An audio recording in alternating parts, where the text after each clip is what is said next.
Everyone be quiet, Tinto is talking. We have another one. We have another Tinto Talks, and, well, last week we had what is probably amongst my favorite Tinto Talks we've had for EU5 so far. Like, almost everything was firing on, like, absolute full cylinders for me. So I'm very much looking forward to this one. Artwork, it's nice, cloth, nice. Makes sense because of the, the urban specialties that we've got coming in 1.2. But yeah, let's have a look at this one. If you're interested in, listening to me ramble about dev diaries and such, then hit the subscribe button. That's basically all I do nowadays. But anyway, hello and welcome to a Happy Wednesday, the day where we talk about what's happening to EU5. Last week we dove into the economy changes coming in 1.2. Today they're continuing the journey through what the patch has to store.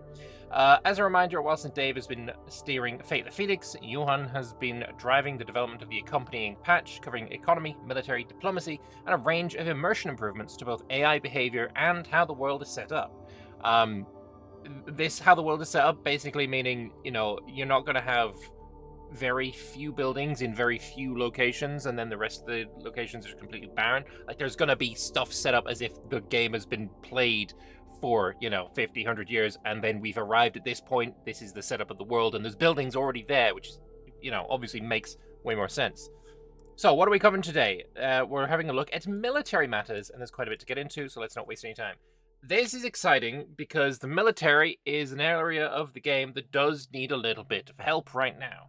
I'm sure people are now going to complain about the 17,000th version of the levy versus regular balance, but yeah, we'll see. Splitting infantry and cavalry. Those who have been following development will know that EU5 has had infantry and cavalry as two of its core land unit categories for a while now, and while they have some units with special tags like light, it had problems with upgrades and clarity to the player. What I would imagine the problem here is, if you have light cavalry and you have heavy cavalry, so say light lancers and lancers, if you wanted to upgrade those, right, you've just got a new technology. Say you've just researched pistoliers, which is a light cavalry. If you have not researched the new heavy cavalry, which I don't recall the name of, then you go to upgrade your light and heavy cavalry with just the big green arrow button. It will upgrade your light and heavy cavalry into pistoliers, which are a light cavalry. So you'll lose your heavy cavalry, you will lose your combined arms bonus. So that was a little bit awkward. Okay, there was also situations where, like, if you built some handgunners and then you researched men-at-arms, both of them are heavy infantry. But you couldn't tell handgunners were heavy infantry, and most people wouldn't assume that handgunners are heavy infantry, considering handgunners upgrade into arquebusiers, or early arquebusiers, and early arquebusiers are light, whereas the men-at-arms upgrade into pikemen, which are heavy, but also your handgunners could upgrade into men-at-arms, which is the same tier, and it made no sense. It was very awkward, and yeah, looking at that, very good. In this update, they're making the structure explicit, splitting each into two distinct categories with their own upgrade paths, giving you light infantry, light cavalry, and heavy cavalry. The split follows two consistent design axes. Within each arm, light means faster and more reactive, but fragile. Both light infantry and light cavalry deal 10% less strength damage and take 10% more morale damage than their heavy counterparts. Across both arms, cavalry remains more expensive and attrition-prone than infantry, but it hits harder per unit, takes 25% less damage in engagement sized for infantry forces, and excels at flanking with ability ratings, flanking width, I assume, roughly double what infantry can achieve. So, what it means in practice: light infantry, archers, through to sharpshooters, act at the highest initiative. Archers being the earliest level of light infantry, sharpshooters being, I guess, the age 6 guys. I can't remember. It's rare that I'm up in that age.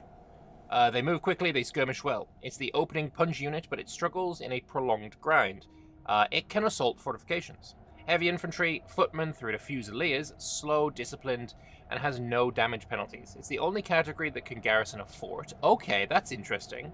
Its combat power scales dramatically over the ages as gunpowder warfare matures. By the Age of Revolutions, it's largely caught up to cavalry in raw effectiveness.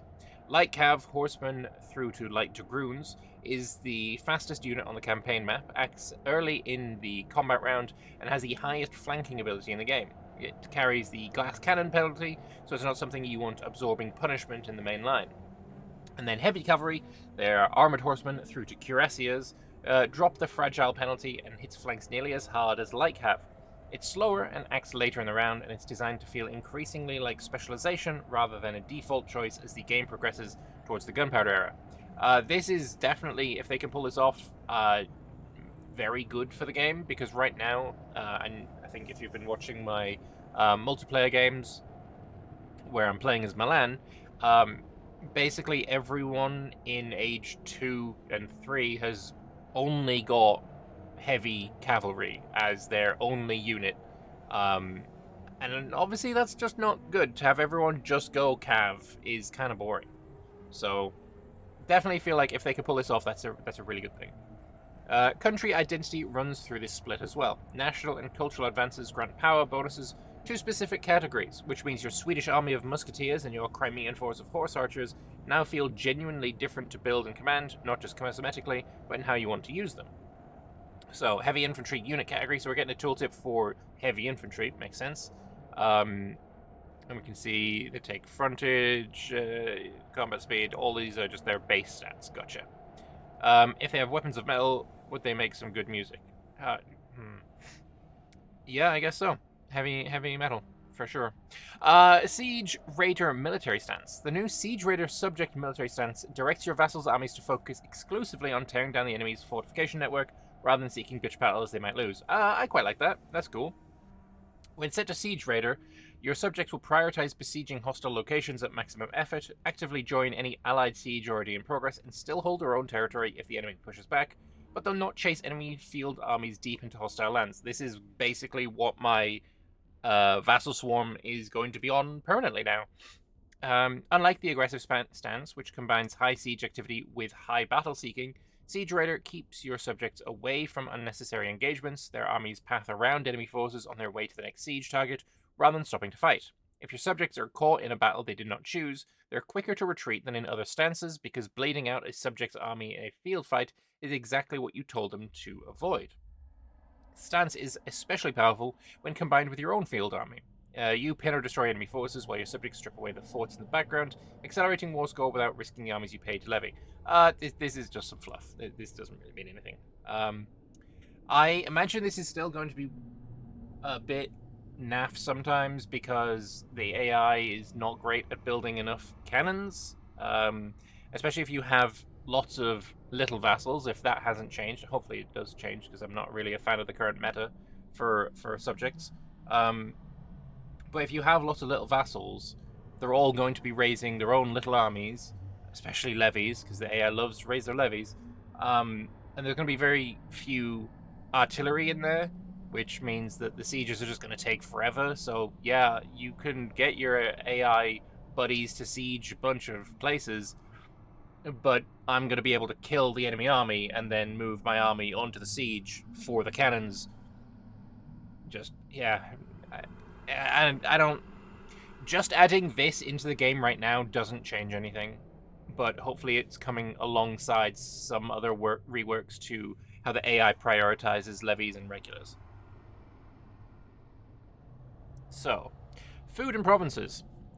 Provinces now share food with the market once their stockpile exceeds 75% of capacity, rather than waiting until it's completely full. It prevents well-stocked granary provinces from hoarding food, while nearby market-dependent regions, such as Arctic mining locations with no production, silently starve. Good, I like that. Building granaries now also reduces food decay, in addition to increasing storage capacity via a new local food decay modifier. Each level cuts decay by 5%. Granaries are already silently very powerful.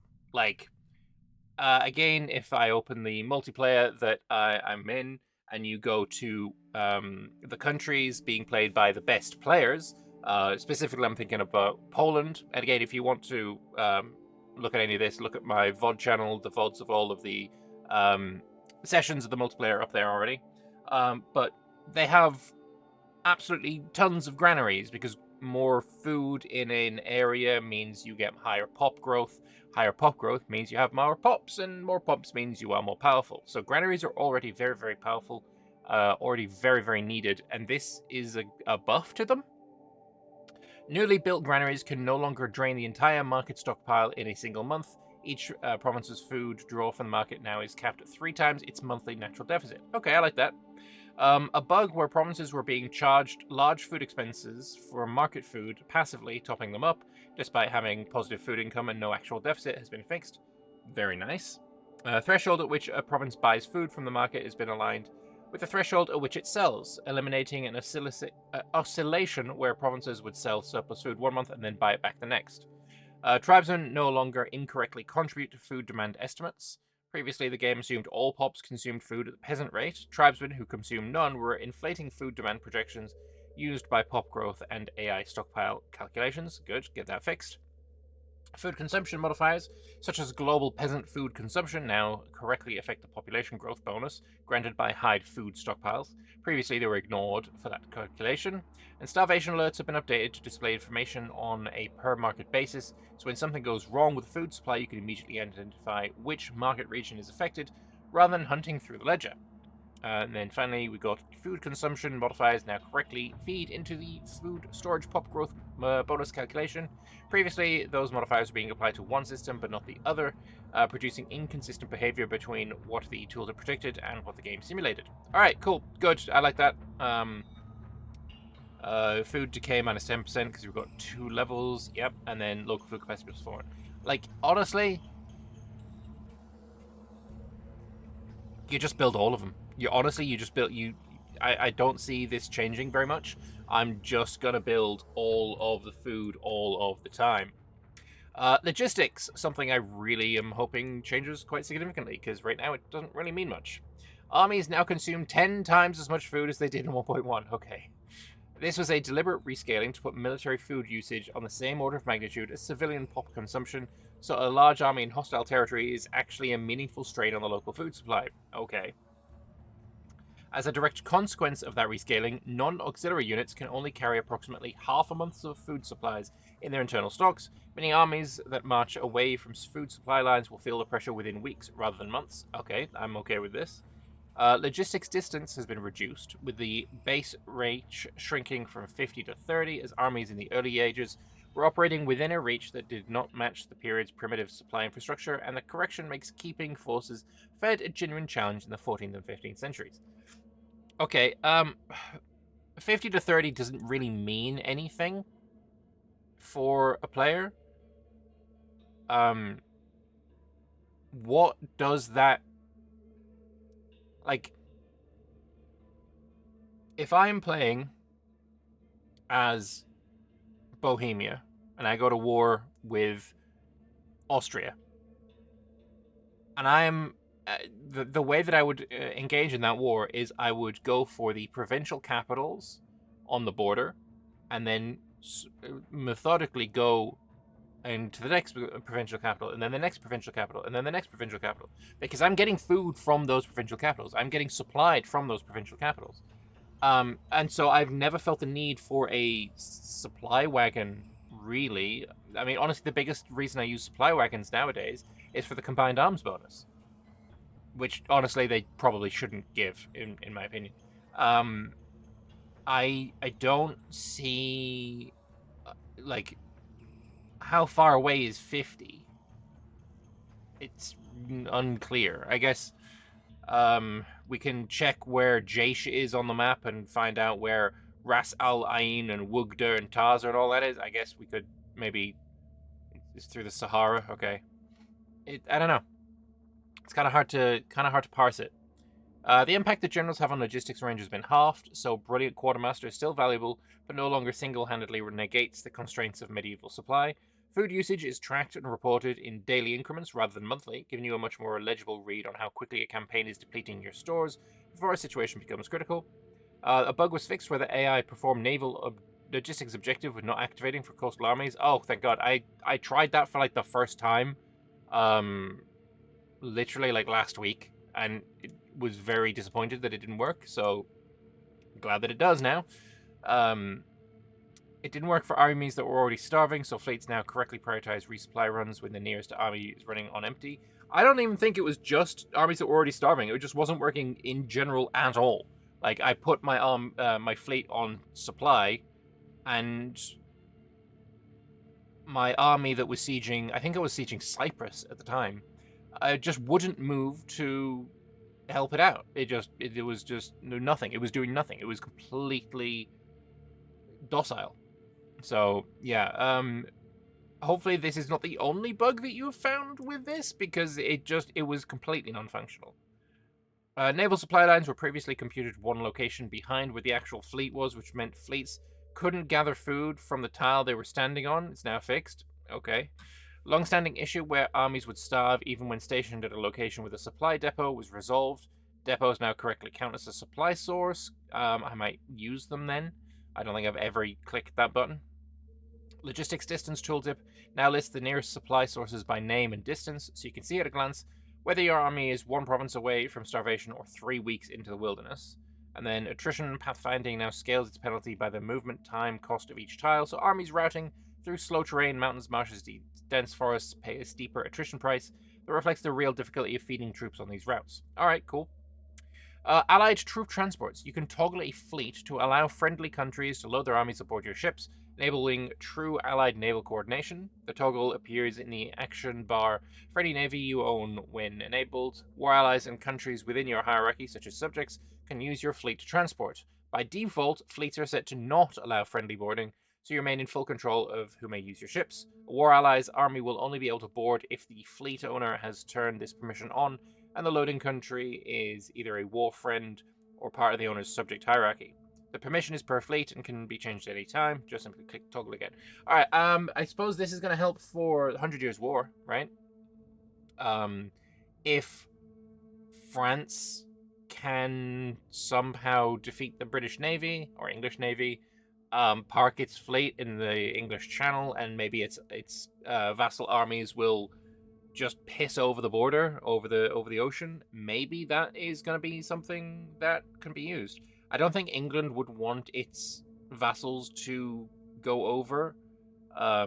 All of England's vassals are much smaller, and they would just die. I guess maybe if you've already defeated France and you're just on mop-up duty, then you could. But yeah, nice that this is now a thing. City walls are a unique building available to cities and megalopolises, representing the stone fortifications that defined medieval and early modern urban warfare. Unlike a regular fort, which stacks its level on top of whatever defenses already exist, city walls work differently. They grant a minimum fort level of 1, means a walled city that has no fort of its own will fight as if it has one. But if you later build an actual fort there, the walls don't simply add on top, instead the higher value takes effect, and the walls quietly step aside. A garrison behind ancient stone ramparts still benefits from them, but a proper fortress renders them redundant. This distinction matters for siege calculations, zone of control, and the fort limit cost on your treasury. City walls count at half the weight of a real fort, reflecting the reality that they are a defensive feature of the settlement itself rather than a dedicated military installation.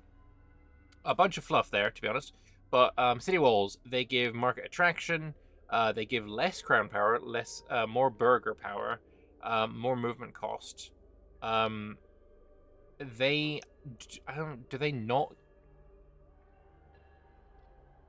give zone of control?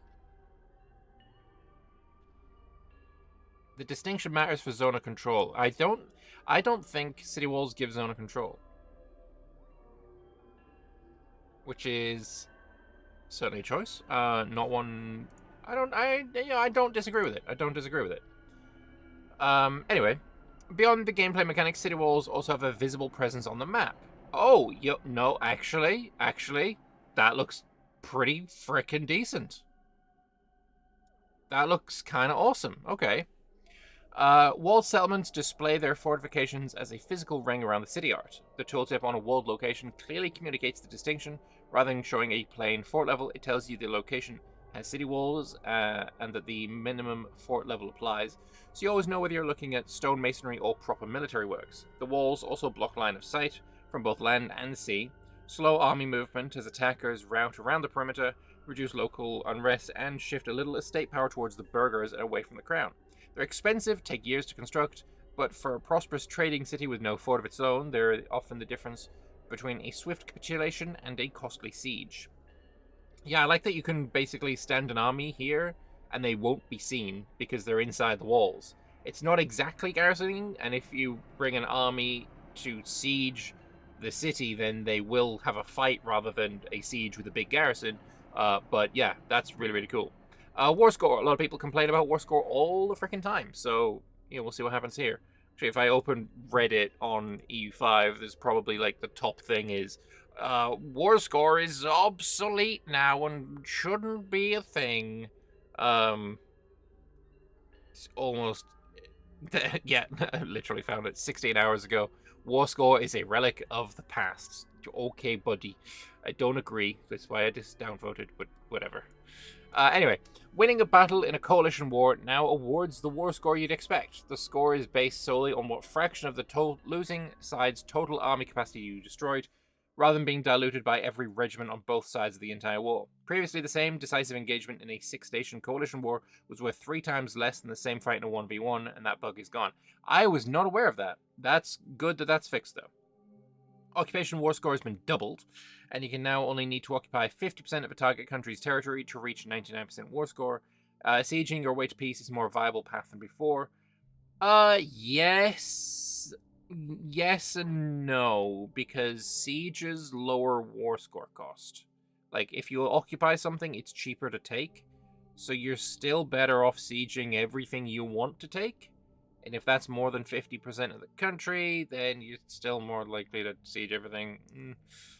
AI will no longer bleed its armies down to the last regiment in a losing battle. It now evaluates every combat it's involved in each day and orders a retreat when the dice are stacked against it, if the morale is low or both flanks are exposed with no reinforcements on the way. Okay, that's good. That's good. I'm hoping we see something about regulars versus levies here again, though. AI armies below 80% frontage fill are now automatically merged with nearby idle armies, so the AI stops squandering combat width by spreading thin regiments across multiple small stacks. That's good as well. Auxiliary units and transport vessels no longer count towards combined arms calculation. Okay, so I'm going to use these. I know we saw this thing up here about some, logistics being more important, but I don't know. The bonus now accurately reflects your frontline combat composition rather than being dragged down by support elements that don't fight. Yeah, okay, I guess. Fort assaults. When you order your army to assault a fort, the defending garrison now takes significantly more strength casualties and morale damage per assault phase. Previously, assaults were largely a desperation move or a breach exploitation tool. The garrison's losses from a failed or partial assault were so low that the attacker bled far more than the defender, even in favorable circumstances. Yeah, I mean, it was usually like a 10-1, right? Sometimes worse. Having early arquebusier level tech, so age 3, versus a level 1 fort, I was often taking 10-1. It gets slightly better, but then, age 4, you've got bastions, so it gets worse again. So, yeah, we'll see. Garrison's losses were so low that the attacker bled from the defenders. The new value means garrisons under sustained assault pressure will degrade meaningfully even before a breach opens, making assault a genuine tactical option rather than a last resort. Breaching a wall first and then assaulting remains optimal sequence, but even unbreached assaults now credibly threaten low morale or understrength garrisons. Attacker losses are unchanged. Ordering your men over the walls is still costly. You're simply more likely to actually break the garrison before your own army is bled out. Okay, so this is different. I disagree with this. If the enemy is losing more dudes, then by pure definition of them not being able to fucking kill me, I'm losing less. Like, the calculations for how many of my guys die might not be changed, but by the fact that your calculations for your guys dying has changed, means that you're taking more losses, means I take less losses. So I don't agree with the wording. Technically, but also no, is basically what I'd say here. But yeah, taking fewer losses than before to win a siege, because at the end of the day, you are not clicking that assault button just to kill some dudes in the garrison, right? You're doing it to win the siege. You are doing it to occupy the location. And if you don't occupy the location, then it is pure wasted life, right? The point is to occupy the location, so take as few losses as you can while occupying the location. And if I'm going to be able to take it a bit easier, break the garrison before your own army's bled out, then by definition I'm taking less losses. So attacker losses are 100% changed. Anyway, general stat rolls now bring more than just their pips to the battlefield. They've added Commander Combat Bonus, a flat modifier to the combat dice roll that reflect a commander's personal fighting style and experience. Traits like Strategist grant +2 dice, while Triumphant, Tactical Genius, and Bold Fighter each add +1. On the flip side, Craven General, or one who is plainly unsuited for their command, will subtract from that roll. The bonus is visible directly in the battle UI alongside terrain penalties, so you always know exactly how much your choice of commander is influencing the fight. Okay. Yes. Good. Cool. However, a big however, if I have a general who is very, very good, say I have a 100, as I had in the EU5 multiplayer that I'm playing as Milan, Alano Zen, absolute giga chat. If he gets a Craven trait, if my bro gets a Craven trait while being a 100, nobody is going to enjoy this. People are going to be very, very salty about this. Like, having a really good general, but then he gives negative dice, that's also just going to be very, very confusing for people, right? If people are choosing their generals, or honestly, more likely, they've clicked the automate option in the automation options, because that's what people do, because automating general choices is kind of necessary at some point. Then, like, people are just going to be really annoyed. Say, oh, I lost because my general happened to roll Craven right before battle, or my really good general who's been in this army since for the past 5 years just recently rolled his general trait and it's bad, so therefore I'm like, I don't like it. I like the no. I felt like it was better without any of this, to be honest. Like, having a different trait that gives commander combat bonus, sure. I don't know. Well, I'll play it and find out.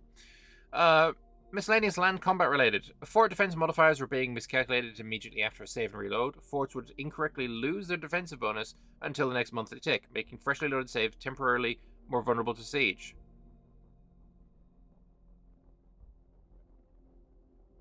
You tell me this now. I could have exploited the fuck out of this.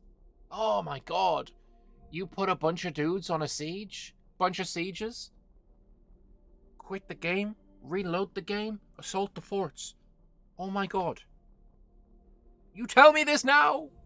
Okay, well, Armies reduced to 0 strength in enemy territory no longer sit indefinitely as ghost stacks. They now attempt a shattered retreat each day. If no valid retreat option exists, it's automatically destroyed. Armies stranded in winter impassable terrain no longer drain morale while waiting for the season to change. I wish there was a line under this where you can now give orders to your own armies that take them into winter impassable terrain. They will basically attempt to make the journey, and if the journey is impossible, they will wait along the route that you have asked them to go along until it becomes possible. Essentially, what I mean is, if I am playing Italy and I am fighting Germany and they are sieging my Alpine provinces, and it is winter, I want to be able to click on my army, click on their army with right click, so my army is going to go move over there. Right now, if I do that, I just get this ugly sound saying, no, you can't, you can't do that. That's an impassable province because it's snow. What I would like is for the game to be like, okay, and my army to march up to the base of the mountains and then just sit there and wait for the thaw. That's what I want. Please, if you're reading or not reading, if you're listening to this, Yuan, that would be fantastic. Naval combat. It's long suffered from a frustrating skirmish loop. Even vastly outnumbered fleet could just cycle indefinitely, taking a few hits, pulling back to the nearest sea zone, re-engaging the moment your hunters arrived. We've made 3 changes to break the pattern. Firstly, naval battles now last a minimum of 3 days before either side can disengage, up from just 1, giving broadsides enough time to do real damage before a fleet can slip away. Second, they've raised the morale threshold that causes a retreating fleet to scatter back to a friendly port, rather than simply bumping into an adjacent sea zone. A fleet that has taken serious battering will now flee all the way home to repair rather than turning around a tile away. Third, AI admirals previously had no logic to voluntarily withdraw from a losing fight. They'd simply absorb punishment until the last ship sank. Now they evaluate the strength and balance during battle, so basically the same as the land army thing that we saw before. Together, the changes mean that hunting down an enemy fleet should feel decisive. A cornered navy fights for days, takes real losses, and when it finally breaks, it runs far enough away that you have time to regroup before the next engagement. Naval vessels no longer suffer attrition while in port during winter, ending the frustrating pattern of losing sailors to cold while safely harbored. Copper and tin are no longer required to construct naval supply buildings. Oh, absolutely huge for New Worlds, if you're a colonizer or if you play in the New World, as those requirements were a bottleneck that made early navies unreasonably dependent on specific trade routes, and cloth has been added as the new input material to preserve meaningful upkeep without the bottleneck. I like that a lot. The AI was fixed in several ways. Transport fleets now wait until armies are fully loaded before sailing away. Fleets no longer position themselves too far from the armies they're supplying, and the logistics objective system no longer tries to collect food from provinces with nothing to collect. If they did anything at all, if they do anything at all, it'll be an improvement. Miscellaneous minor changes. Powerful nobles now give levy combat efficiency instead of counter-espionage. Okay. That's interesting. Fair enough. Previously, powerful noble estate rewarded the ruler with better counter-espionage capabilities, a subtle, almost invisible benefit that most players never noticed. In single player, it's completely irrelevant. Which is why I also think that cultural tradition is completely irrelevant in single player. Change this so that powerful nobles instead make levies fight more effectively, scaling up to 30% combat efficiency at full satisfaction. The intent is to make the relationship between noble power and military power more tangible and readable. Strong nobility that feels respected and well governed will inspire and lead your peasant soldiers to fight harder. This also better fits thematically. Your nobles are your military class. Their loyalty should show on the battlefield, not in the shadows. Cool. But levies are still trash. Right? For example, in the stream that I did earlier today, I, as the Supreme Imperial Eastern Roman Republic, I started as Venice, formed the ERA, went and fought the Chinese state of Wu, Great Wu. And I brought over 80,000 regular troops. The AI was fighting me with levies. And it just doesn't matter. It doesn't matter what they do. They lose every battle. They will lose so many troops. I don't think I've ever seen a case in this game in the 700 plus hours I've played it. Of course, I've got the 700 hours in the post-launch version, and I've got another 300 hours in the pre-release version. So 1,000 hours of this game. I've never seen a single time where levies are worth raising after regulars become a thing. So I guess this is a reinforcement of the idea that, yeah, your early game is nobles, and then nobles are no longer relevant, and now I like burgers. I want to see levies actually be worth raising, because there's already a cost to raising levies, right? The casualties that you incur from levies are like very, very impactful to your economy. You're taking your pops out of your economy to fight on the battlefield. That is the cost. They shouldn't also be fucking terrible troops.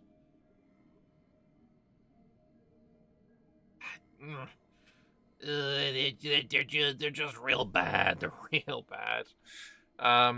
Anyway, recruitment methods giving less strength also use less manpower. When choosing how to recruit units, players can opt for rushed training, which previously penalized the unit's starting strength but consumed the same amount of manpower as a normally trained regiment. Holy shit, how... I suppose this was never noticed because nobody ever recruited rushed, right? No one would ever do this. Because why bother? Hell, even during a war, I was recruiting at the slower pace to get more experience. There's never been a single reason to do this. Never. Not in the game, ever. This could create an odd situation where you could drain your manpower pools just as quickly while producing weaker troops. They've tied manpower cost directly to the strength penalty. If a recruitment method produces a unit at 25% normal strength, it also costs 25% of the normal manpower. Makes rush recruitment a genuine trade-off. You can field more units at a lower quality when manpower is plentiful, rather than it being a purely inferior option. Okay. Maintenance now uses efficiency modifiers. So all Army, Navy, and mercenary maintenance modifiers have been converted from cost reduction values to efficiency values. The practical difference is both mechanical and presentational. The old Army maintenance cost minus 0.10 convention was confusing when you had to remember that negative meant good, as multiple sources stacked linearly in ways that could make maintenance trivially cheap. The new Army Maintenance Efficiency Convention uses a reciprocal formula dividing base cost by 1 plus efficiency, which gives natural diminishing returns at high values and uses a consistent positive, meaning a good sign. This required updating over 70 script files across advances, laws, state privileges, government reforms, and buildings, with equivalent values recalculated to preserve the original gameplay impact. Alright, that's fair enough. I never had a problem with the cost being negative means good. Like, I just accept that sometimes negative is good. Inflation -1. Negative is good. Negative is very, very good. Negative, yeah. Hell. Your quality here, you have a value from -100 to +100. -100 being absolute quality, +100 being absolute quantity. Does that mean quality is bad? I'm fine with it moving it to efficiency because, I think the main point here is avoiding this, right? Avoiding situations where you have enough of these modifiers to stack them, get -90% or whatever, right? That's great. That's gone, that's fantastic. But this is not a relevant argument. In my opinion, this means nothing. This means absolutely nothing. This is the important part, that we're no longer able to stack modifiers as much. That's good. So here is the Army Maintenance Efficiency. You get 20% from Professional Armies Advance. Good to know.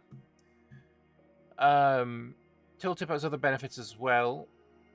Goods aggregated unit cost based on an above or below price. Okay, so you can tell exactly what you're spending. Okay, that's huge, actually. Hovering over Army Maintenance and then seeing exactly what goods are going into your army across your entire army.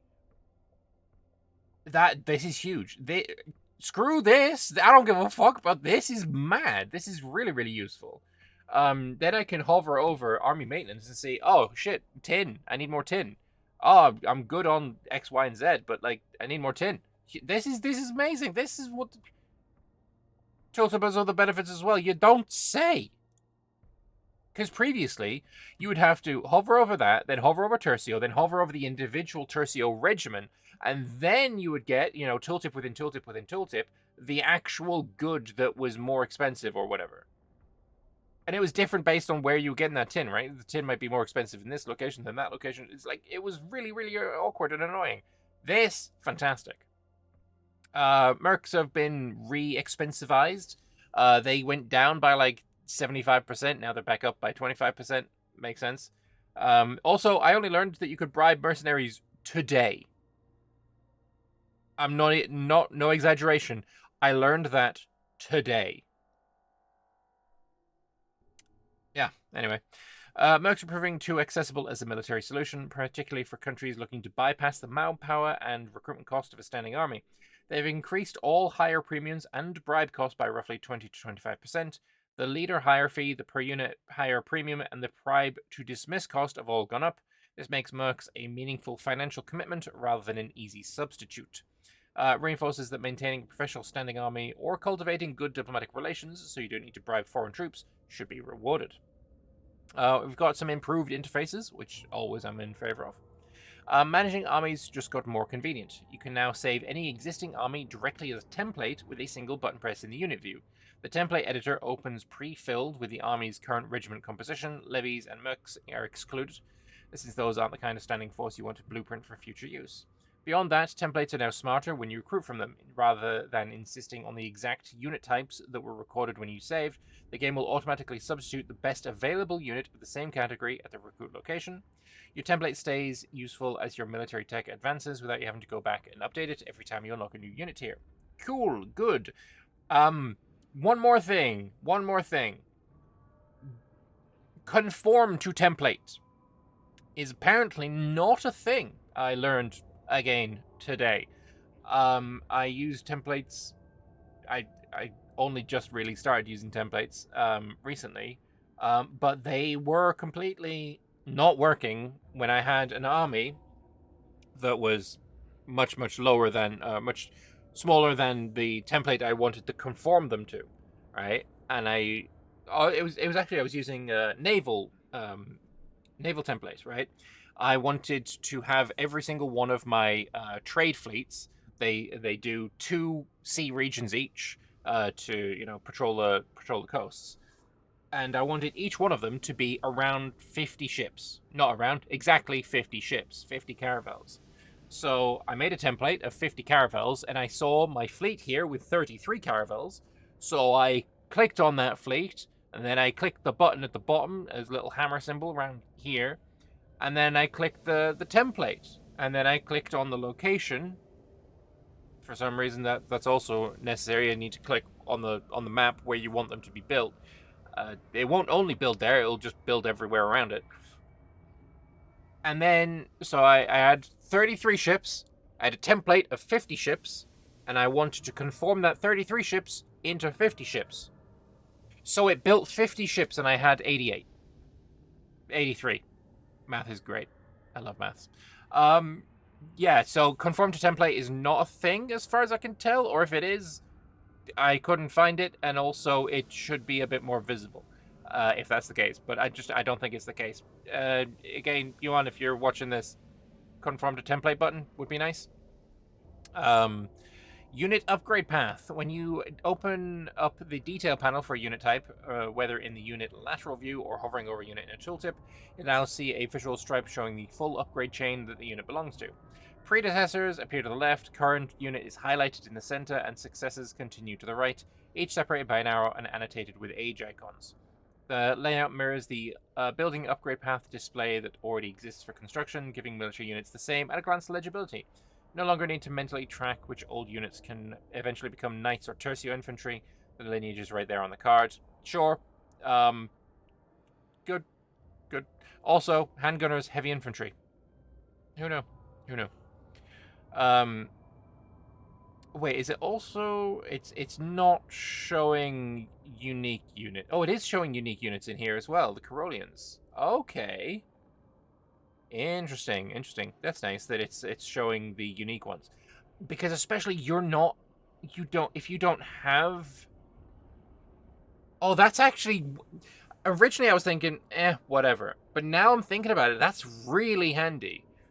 Because if I want to play a nation I've never played before, I can go in, I hover over heavy infantry. Say I've never played Sweden. Say I have no idea what Sweden's unique shit is, right?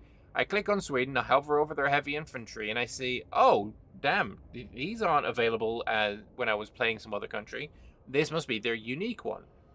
Even if I'm not on, age 5 yet, say I'm still in age 1, now I'm able to see that at a glance. That's cool.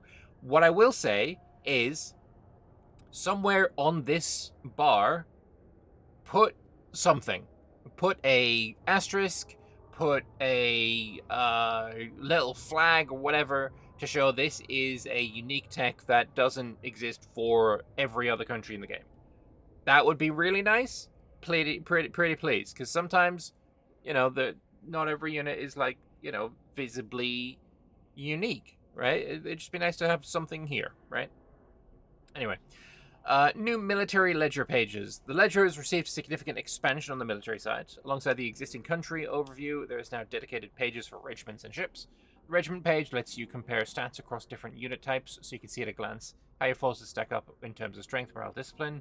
Ship page works similarly to your navy, using crew size as the primary measure of fighting capacity. Wars page surfaces active conflicts with sortable columns for war score, participants, and duration. Excuse me. Nice. We have some bug fixes for the military as well.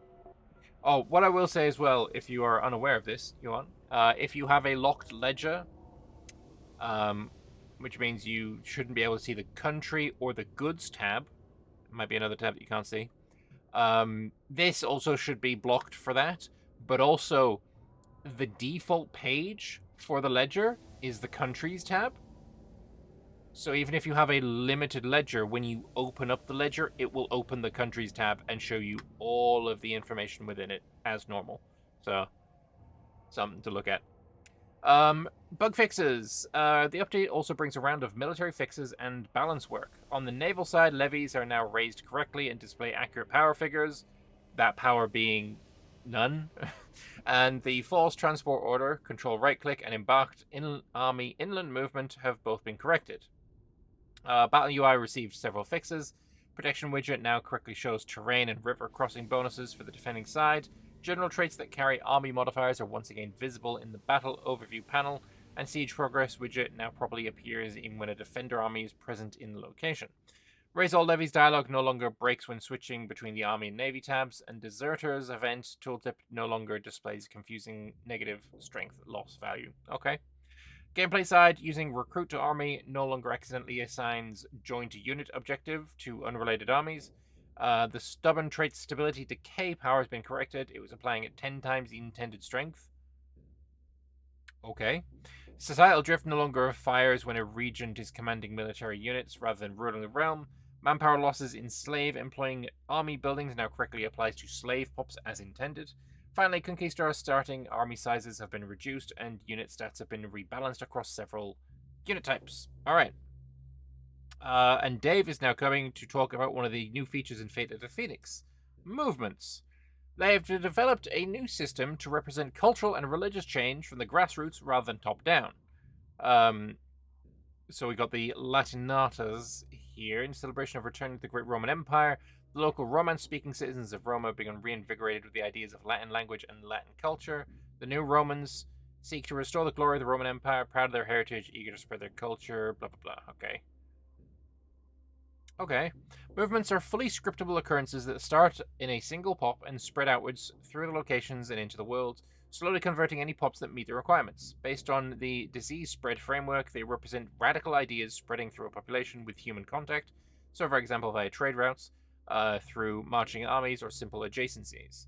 The speed at which eligible pops can convert is determined by an per movement basis. Some are preferred by high satisfaction burghers, some prefer low satisfaction peasants. Perhaps something resonates more strongly with the French speakers, but less strongly in areas with low control. Some movements may have spreaders, essentially evangelist characters who increase the spread in whatever location they may be in.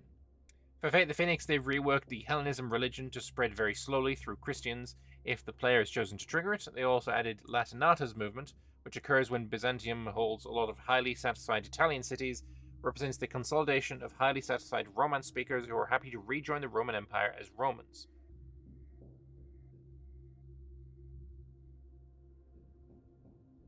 So if I own southern Italy as the Romans in this new DLC, there's going to be a movement in the north of Italy where they're like, you know what, we should also be Roman? Is that what I'm thinking? Also, fucking Togarome. Why did Togarome need to, like, you killed it. You killed Togarome, and that was great.